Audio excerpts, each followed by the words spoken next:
in his last half-hidden smile or frown. By that flash of the moment of parting, the one that sees it shall be encouraged or terrified afterward for many years. Reading good stuff, as we've said, makes you great writers, no question. But reading good stuff can leave you encouraged and terrified. And that's what you want, right, for many years. The greatest poet does not moralize or make applications of morals. He knows the soul. The soul has the measureless pride which consists in never acknowledging any lessons but its own.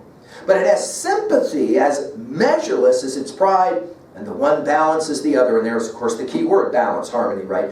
And neither can stretch too far while it stretches in company with the other. The inmost secrets of art sleep with the twain. The greatest poet has lain close betwixt both, and they're vital in his style and thoughts. In other words, both idea, thought, theory, as well as practice, right? This is why in Leaves of Grass, he'll bring the two together, the body and the soul. Passage 48, for example, of Song of Myself, I have said that the soul is not more than the body, and I have said that the body is not more than the soul, and nothing, not God, is greater to one than oneself is.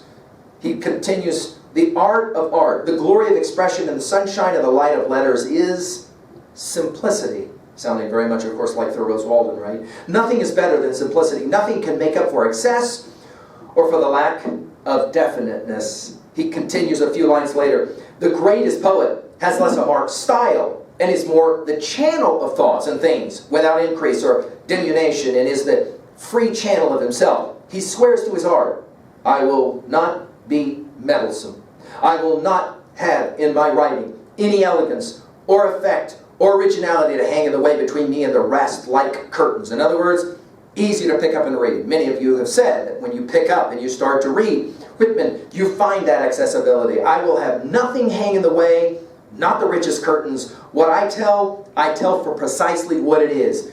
Let who may exalt or startle or fascinate or soothe. I will have purposes as health or heat or snow has, and be as regardless of observation. What I experience or portray shall go from my composition without a shred of my composition. You shall stand by my side and look in the mirror with me. What a brilliant use of the word you. We're going to see this in our study in Leaves of Grass. His ability to say, hey, come here for a second. Let me show you something that's really amazing. Of course, this notion of the mirror will take us to our study of Aristotle's Poetics. What is it that great art does? Always does. Regardless of whether it's old, regardless of who wrote it, regardless of how it's read today, we know one thing about great art. It's like a mirror, Aristotle says. You look into it, and you see those choices. Go back and take a look at, for example, our comments on Sophocles' play Antigone. Boy, oh boy, does she have a tough choice to make. So does Creon, right? This is what great art does.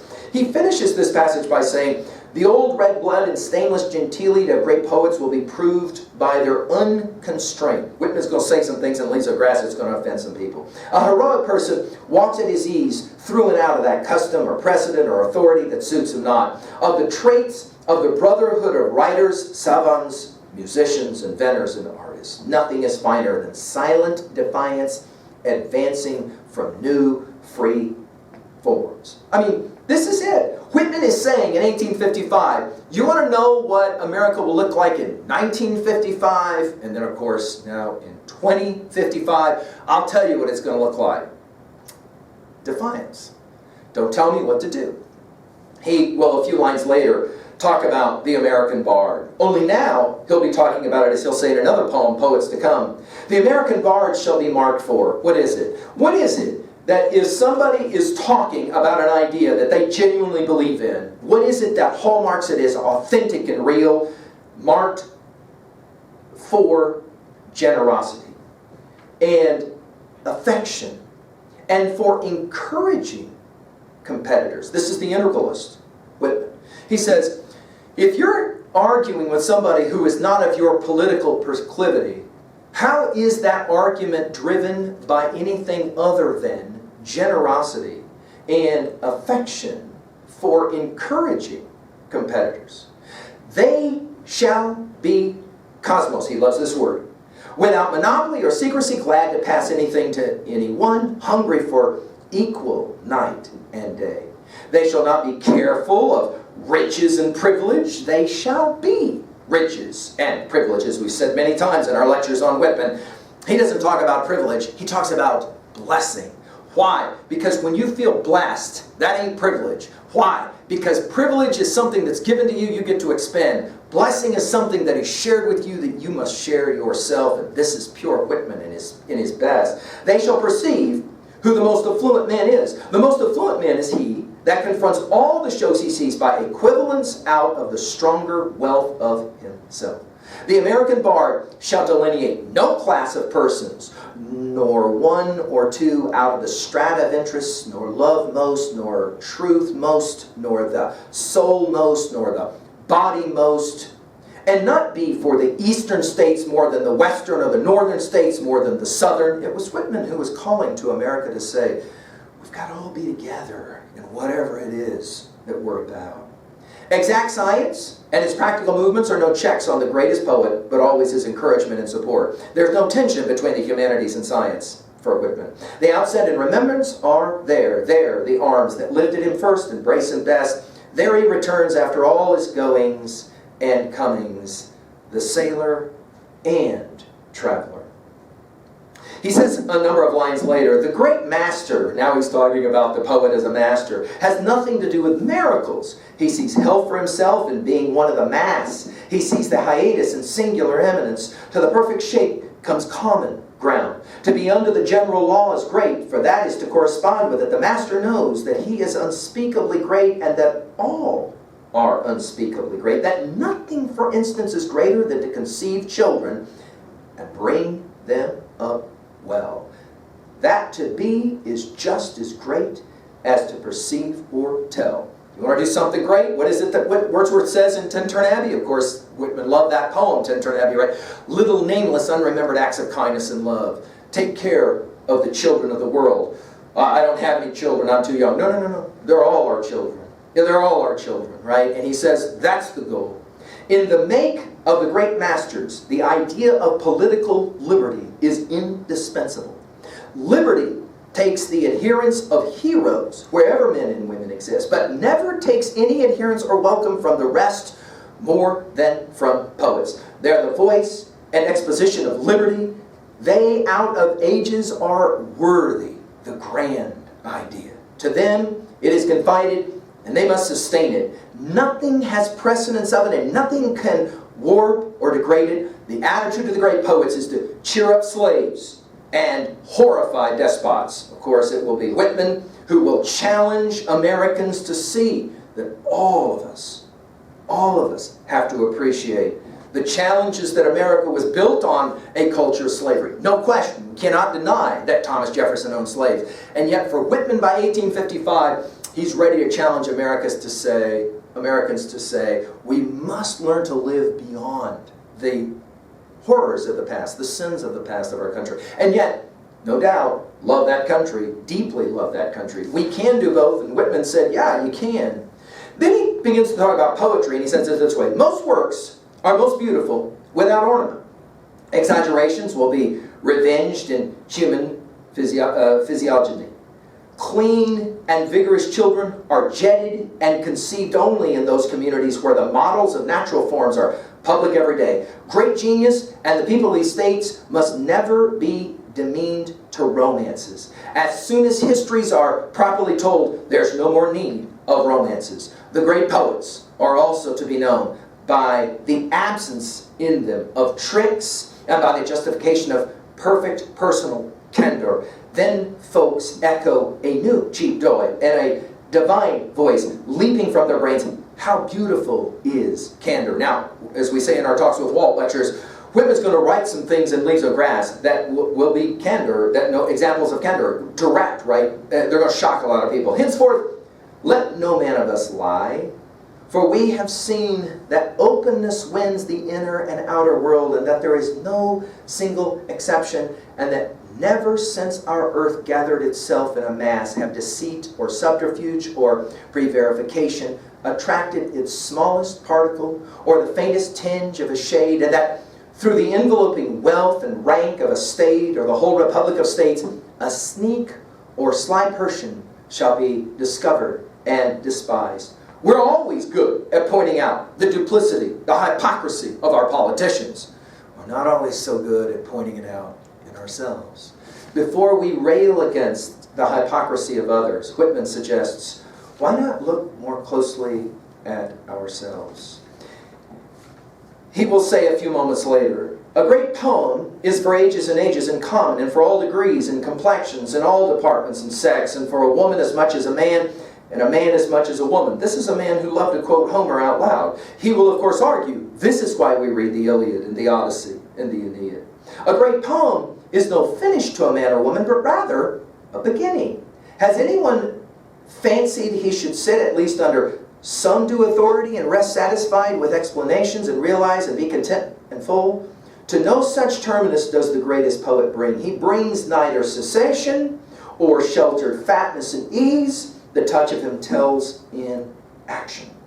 When he takes with firm sure grasp into live regions previously entertained. Thenceforward is no rest. They see the space and ineffable sheen that turn the old spots and lights into dead vacuums. The companion of him beholds the birth and progress of stars and leans one of the meanings.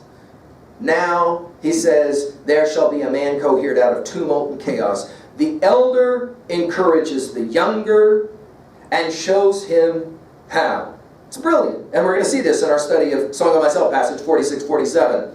They too shall launch off fearlessly together till the new world fits an orbit for itself and looks unabashed on the lesser orbits of the stars and sweeps through the ceaseless rings and shall never be quiet again. Of course, he will say it in passage 47, the opening lines of Song of Myself. He most honors my sile, who leans under it to destroy the teacher. What is the job of the older? To raise the younger, so that the younger can turn around and destroy the older. Of course, here destroy meaning to surpass, to do it better, right? Our job as the older is to teach the younger how to love better. Love others better. He continues, there will soon, now this is going to be, take us back to, of course, the Odyssey, when Odysseus has in front of him his poet and his priest, and he takes off the head of the priest. Go and take a look at our lines there. There will soon be no more priests. Their work is done. Now this is going to be radical stuff for 1855, right? They may wait a while, perhaps a generation or two, dropping off by degrees. A superior breed shall take their place, the gangs of cosmos and prophets en masse, and he loves this en masse word, shall take their place. A new order shall arise, and they shall be the priests of men, and every man shall be his own priest. The churches built under their umbrage shall be the churches of men and women. Through the divinity of themselves shall the cosmos and the new breed of poets be interpreters of men and women of all events and things. They shall find their inspiration in real objects today, symptoms of the past and future. They shall not deign to defend immortality or God or perfection of things or liberty or the exquisite beauty and reality of the soul. They shall arise in America. I told you, he didn't use this word very much. And be responded to from the remainder of the earth.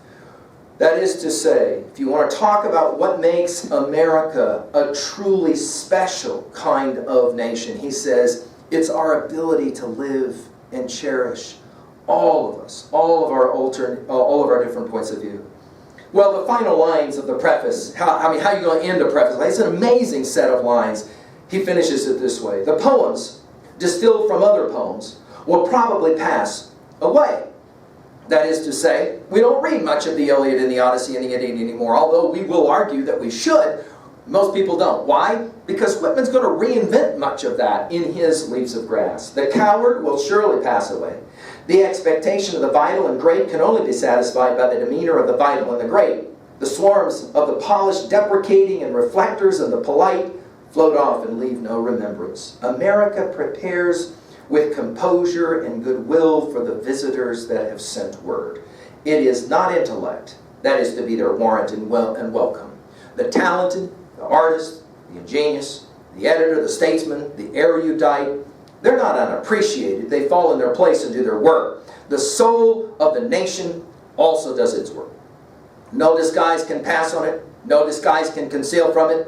It rejects none and permits all. Only towards as good as itself and toward the like of itself will it advance halfway. An individual is as superb as a nation, and when he has the qualities which make a superb nation, the soul of the largest and wealthiest and proudest nation may well go halfway to meet that of its poets.